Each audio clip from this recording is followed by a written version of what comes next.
28 में से 24 सीटों पर हारे बीजेपी उम्मीदवार। बहुमत का दावा कर रहे थे बीजेपी के नेता। अधिकांश सीटों पर बीजेपी उम्मीदवारों की जमानत जब्त। सरकार में रहते हुए मिली हार पर भड़का हाईकमान। पश्चिम बंगाल विधानसभा चुनाव से पहले पूर्वोत्तर से बीजेपी के लिए बड़ी चिंता बढ़ाने वाली खबर आई है। पार्टी को जबरदस्त झटका लगा है। ऐसा हम इसलिए कह रहे हैं क्योंकि अभी हाल ही में त्रिपुरा में हुए चुनाव में बीजेपी को कुल 28 सीटों में से 24 सीटों पर हार का सामना करना पड़ा है। अब इस बुरी हार के बाद बीजेपी को पश्चिम बंगाल चुनाव में भी बड़ा झटका लग सकता है। कहा तो यहां तक भी जा रहा है कि असम में तो बीजेपी को ऑलरेडी झटका लग चुका है, जिसका असर अब असम और बंगाल चुनाव के नतीजों पर भी दिखना तय माना जा रहा है। असम में वोटिंग हो चुकी है, वहीं पश्चिम बंगाल में 23 और 29 अप्रैल को वोटिंग होनी है, जहां बीजेपी की हार को लेकर दावे शुरू हो गए हैं। प्रमुख विपक्षी दल कांग्रेस का दावा है कि इस बार बीजेपी असम भी हारेगी और बंगाल को तो बीजेपी आज तक जीत ही नहीं पाई। इस बार भी बंगाल में बीजेपी को हार ही मिलेगी और शायद यही कारण है कि इस बार मोदी बंगाल में पिछली बार की तरह ज्यादा एक्टिव नहीं दिखाई दे रही हैं। आप जानते हैं कि पिछले विधानसभा चुनाव जो 2021 में हुए थे, उसमें पीएम मोदी ने 24 से ज्यादा रैलियां पश्चिम बंगाल में की थी, लेकिन इस बार ये संख्या 12 से भी कम होने की संभावना जताई जा रही है। और ऐसा क्यों हो रहा है, इसके संकेत त्रिपुरा से मिलने लगे हैं। तो त्रिपुरा से लेकर असम और पश्चिम बंगाल तक बीजेपी की बड़ी हार को लेकर ही आज हम अपनी स्पेशल रिपोर्ट में करेंगे बात। नमस्कार, मैं हूं आंचल।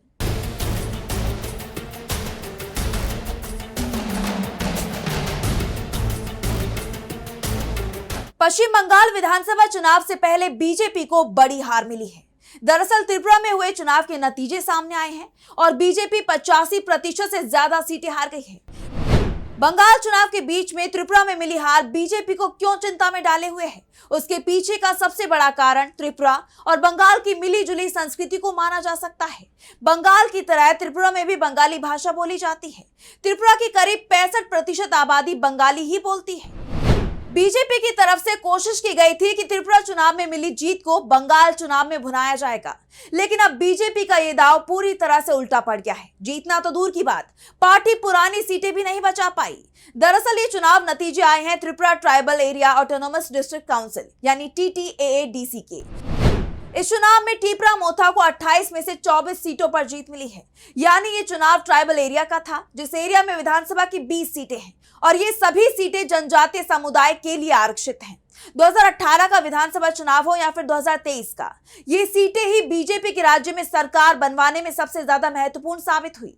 उससे पहले यहाँ लेफ्ट का दबदबा रहता था और उसी दम पर लेफ्ट त्रिपुरा की सत्ता में भी बना रहा, लेकिन जैसे ही ट्राइबल बेल्ट में लेफ्ट कमजोर पड़ा, उसके हाथ से पूरा त्रिपुरा फिसल गया और अब बीजेपी के हाथ से ट्राइबल बेल्ट फिसलती दिखाई दे रही है। त्रिपुरा की 8 साल पुरानी बीजेपी सरकार के लिए यह हार कितनी बड़ी है, वो इसी बात से समझा जा सकता है कि Tripura tribal area autonomous district council राज्य की करीब 70% जमीन का प्रशासन संभालती है और यही कारण था कि बीजेपी ने इसके लिए अपनी पूरी ताकत झोंक दी थी। राज्य की बीजेपी सरकार को यह एहसास था कि अगर ट्राइबल एरिया में उसका दबदबा कमजोर पड़ा तो त्रिपुरा में भी उसकी सरकार उखड़ने में ज्यादा समय नहीं लगेगा। त्रिपुरा के सीएम माणिक साहा ने सभी 28 सीटें जीतने का टारगेट सेट किया था। जोरदार प्रचार अभियान भी चलाया, लेकिन इसका कोई फायदा नहीं हुआ और जब चुनाव नतीजे सामने आए तब त्रिपुरा के मुख्यमंत्री माणिक साहा ने कहा कि हम हार को अवसर के रूप में देखते हैं। सवाल ये उठ रहे हैं कि बीजेपी को सिर्फ हार नहीं मिली है, बल्कि वो बहुत बुरी तरह से हारी है, क्योंकि इससे पहले त्रिपुरा में जिस दल की भी सरकार रही है उसका कब्जा ट्राइबल एरिया में रहा है, लेकिन बीजेपी जिस तरह से हारी है उसके बाद पार्टी के अंदर भगदड़ मचने के संकेत भी मिलने लगे हैं।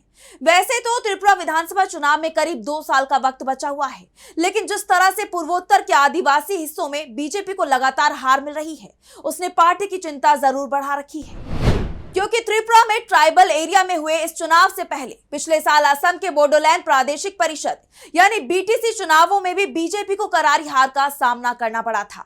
BTC की 40 सीटों पर चुनाव के समय राज्य के सीएम हेमंता बिस्वा शर्मा ने दावा किया था कि हम अधिकांश सीटों पर चुनाव जीतेंगे। उन्होंने प्रचार में पूरी ताकत झोंक दी थी, लेकिन बीजेपी सिर्फ 5 ही सीटें जीत पाई थी। उसका गठबंधन बुरी तरह से हार गया था।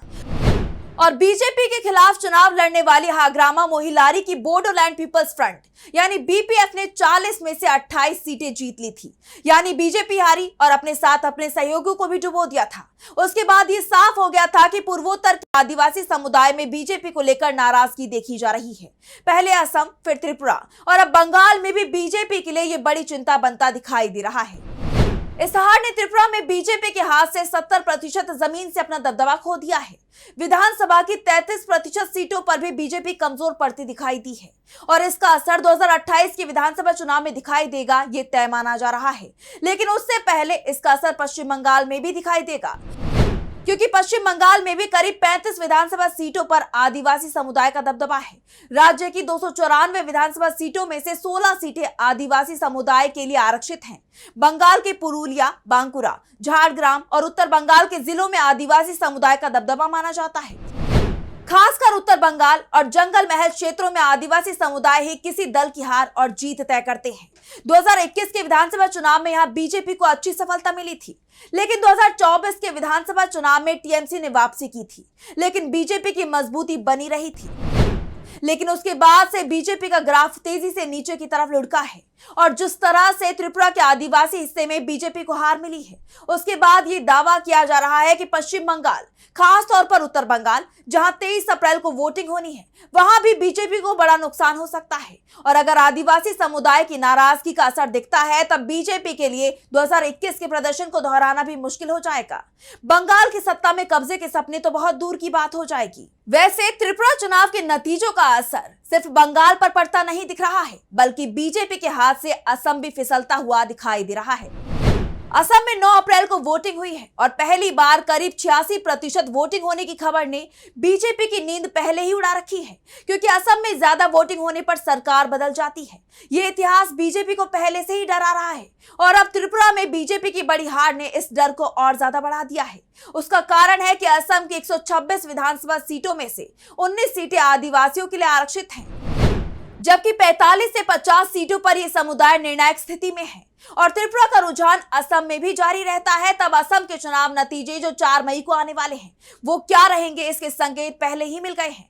फिलहाल बीजेपी हार को लेकर चिंतन मनन में डूबी हुई है, लेकिन इस वक्त उसके पास वक्त भी नहीं है, क्योंकि पश्चिम बंगाल में पहले चरण के चुनाव का प्रचार अब कुछ ही घंटों में खत्म होने वाला है और पहले ही चरण में ये तय हो जाएगा कि आदिवासी समुदाय की नाराजगी का कितना असर बीजेपी पर पड़ा है।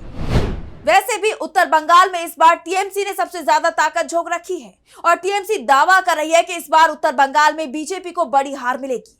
और जिस तरह के चुनाव नतीजे त्रिपुरा में सामने आए हैं, उसके बाद से टीएमसी नेताओं का उत्साह अलग लेवल का दिखाई दे रहा है। वहीं बीजेपी नेताओं में हार का डर दिखाई देने लगा है। वैसे भी इस बार जिन 5 राज्यों में विधानसभा चुनाव हो रही हैं, उसे लेकर जो रिपोर्ट सामने आ रही है, उसमें साफ संकेत मिल रहा है कि बीजेपी के लिए एक भी राज्य में जीत हासिल करना बेहद मुश्किल होने वाला है। तो फिलहाल स्पेशल रिपोर्ट में बस इतना ही। वीडियो पसंद आए तो लाइक करें, साथ ही हमारे चैनल को सब्सक्राइब करें। नमस्कार।